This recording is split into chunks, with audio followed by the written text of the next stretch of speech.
This is your class lesson on section 2.6, part 2, other types of equations. And here we will be solving equations with rational exponents. So let's just jump right into it. We have x to the 3/5 equals 27. We want to raise both sides of the equation to the 5/3 power. And the reason why we do that is because 3/5 multiplied by 5/3 is equal to 1, and that allows us x to the first power, of course it's just x, equal to 27 to the 5/3.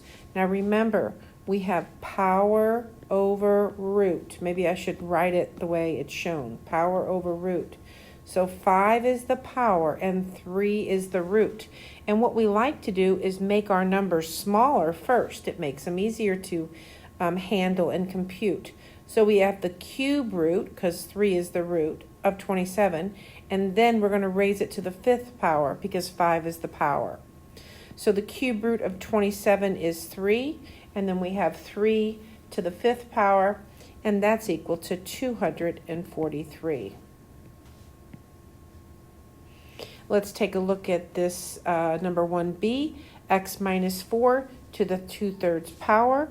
This will be a similar process. We'll take x minus 4 to the 2/3 power and 16, and we're going to raise both sides, both sides of the equation to the 3/2 power.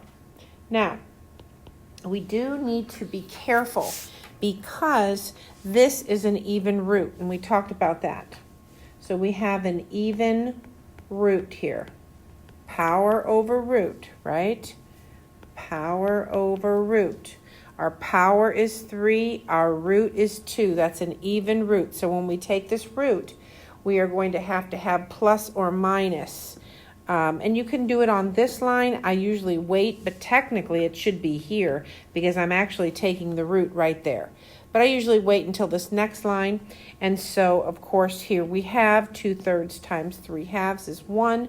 We planned it that way.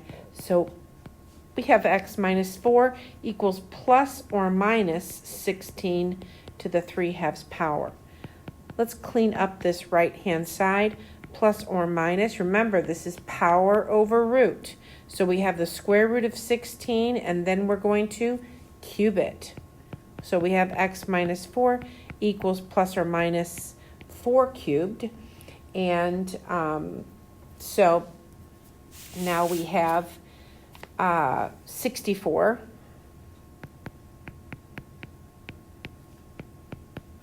And then I'm going to have two different solutions. Let me add 4 to both sides first and let you see that.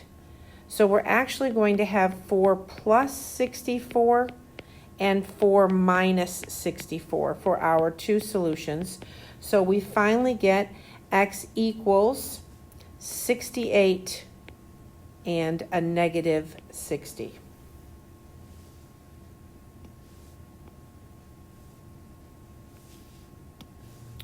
Okay.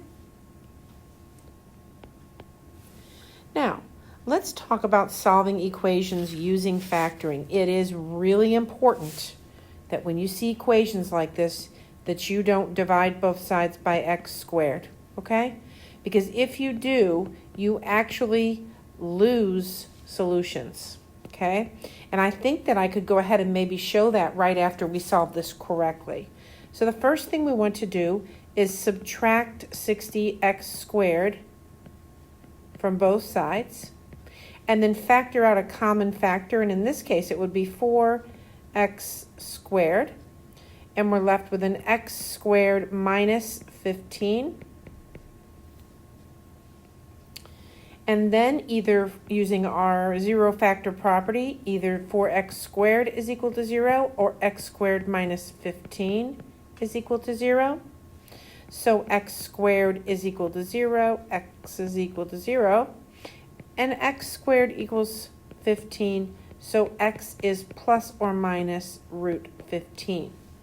Now, we have 3 solutions. I want to show you this. what if, and I'm going to do it in orange, and I'll write what if. I didn't write that very nice. What if you had 4x to the fourth equal to 60x squared, and you decided to divide both sides by, let's just do the x squared part. You could do 4x squared.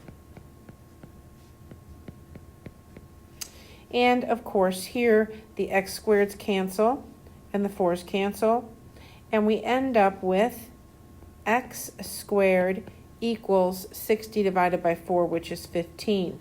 So we get x equals plus or minus 15. What did we lose? We lost x equal to 0.